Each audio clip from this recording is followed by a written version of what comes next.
had at least 1 3 in the record-setting performance. So, Shannon, was this a blip or a trend for Giannis's team here? Skip, I just think now Milwaukee's going to shoot a bunch of threes, Skip. They averaged getting up, 36 last year.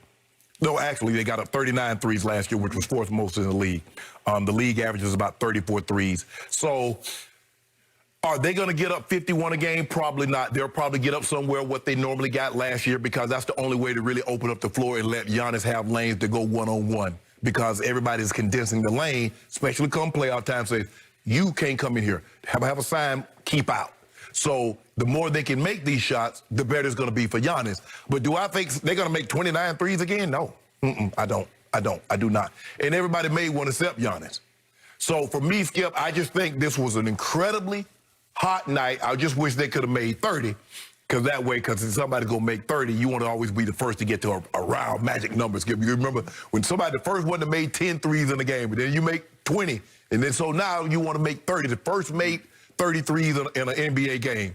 But when I saw the score, I'm like, well, damn, 100. I didn't get that many points. You know, I'm like, I didn't get that many points. So I like, Giannis must have went off because I wasn't watching the game. So I was like, well, Giannis must have went off. And then, first thing I do, I go to Giannis. I'm like, hell, he only had 9 points. Well, did Chris Middleton go for 60 or something, Skip? And then I go to threes. I'm like, 29? Yeah, Skip, you probably going to lose the game by a whole lot if a team get damn near 90 points on 3-point shots. You're probably going to lose by that 30 to 40. They lost by 47. But do I believe this will continue? No, I do not believe this will continue.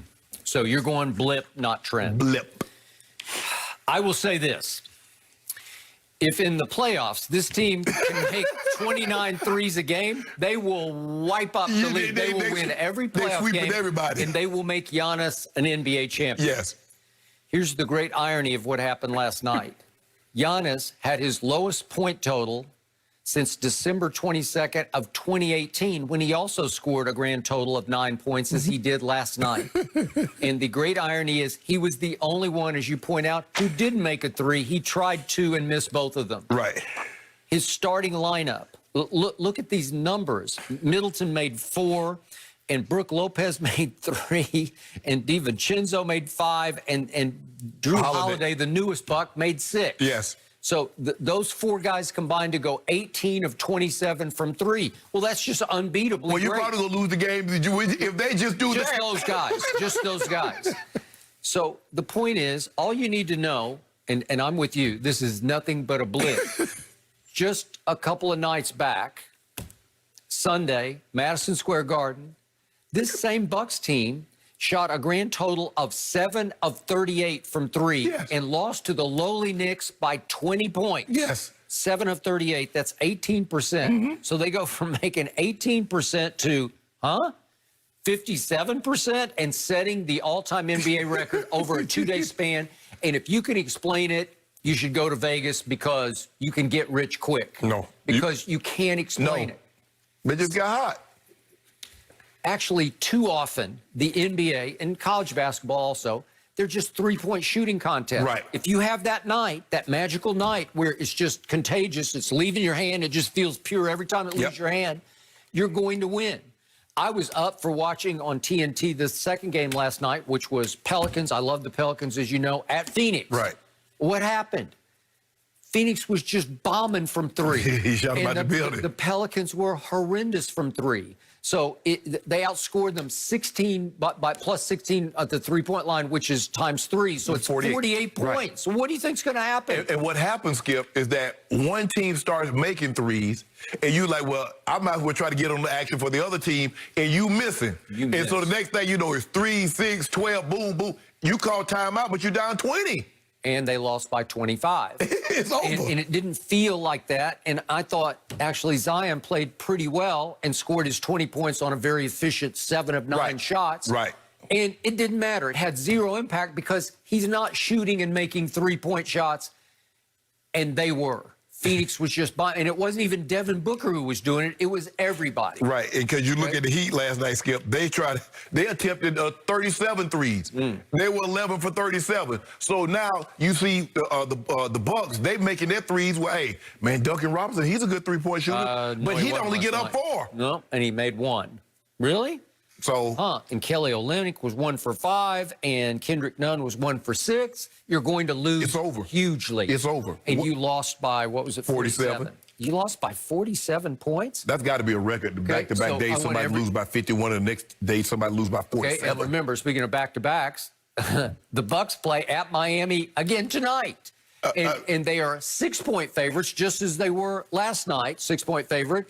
But they won by 47. Wouldn't you think they should be more than a 6-point favorite? Nope. If I'm Miami, I'm calling Alvin Silver. Can we all put this on a Thursday? That butt cutting they put on me last night still hurts. So I need to space it out. And remember, there's no Jimmy Butler. Right. And after the game, Eric Spoelstra suggested that the Bucks had been waiting for a short turnaround in the offseason, but however many days it was, he said 80, but it was a lot more than 80 days.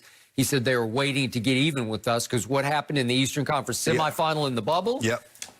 Guess what?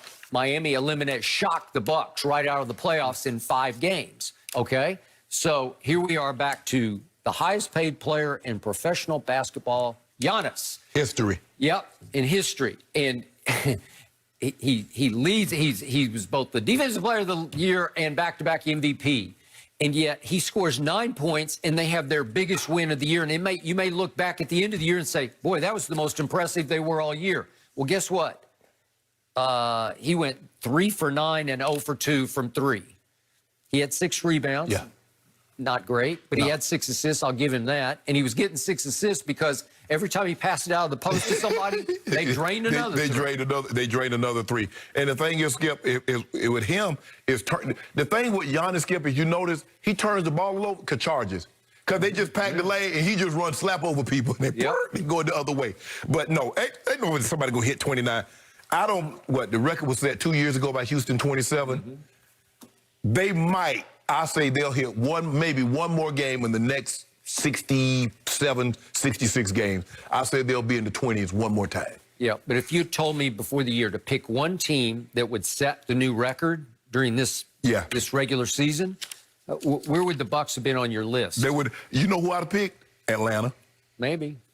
Yep. With Trae Young and Bogdan, somebody like that. I'd have picked a team that got a bunch of, not Milwaukee. Well, I'd still have to put Houston in the mix just because so many of them. Plus James Harden. Yeah. Because James Harden could literally he can make 10 or 11 himself. He can. So, especially coming off Sunday night where they lost by 20. Yeah. What odds would you have given on 29 threes last night? You'd bet the ranch against I would have never bet Milwaukee would have been the team to hit that many. If you tell me with Steph and Clay comes back healthy next year, somebody hits that many, okay, yeah. Because we know those 2 guys can catch fire, they can make it. Atlanta with Trae Young and Bogdan, okay, they can make it. But not Milwaukee, no. And then I saw a video and heard that Steph Curry had made 105 straight threes in practice. Yes. Catch and shoot from the corner. He did. Did you see that? I did. I found it hard to believe, except that guy, he's the only human, I would say. And then Steve Young said he choked. He couldn't even make 106 in a row. Is that what he said? Okay. But yeah, I mean, first of all, I guarantee you there's not another man on the planet or ever walked the planet. If you gave him 106 attempts, he ain't making 80 of them. This man made 105 in a row. And yet, they did win last night at Detroit, but they haven't been very good so far. And he has not been very good from 3. I looked it up last night. Now, I didn't jot it down, but I think he's 33% during games. Yeah, so it's not translating into the game. He get that stroke right. Hey, if you can just sit there and they just keep whipping the ball right back to you and you don't have to move at all, just bam, bam, bam, he can do that. Well, the thing is that you got to keep a eye on. You got to stay connected. But he does so much running, Skip. You just get tired. And the moment you take a second, he's getting that 3 up. Now you let him catch it, let him get his rhythm.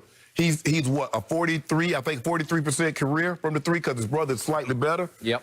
But you just don't want to keep him shooting 33% because if you let him catch his rhythm, you're gonna be in trouble. Now I don't know if they can make the playoffs because it's gonna be a struggle for them. It's going to be really struggle.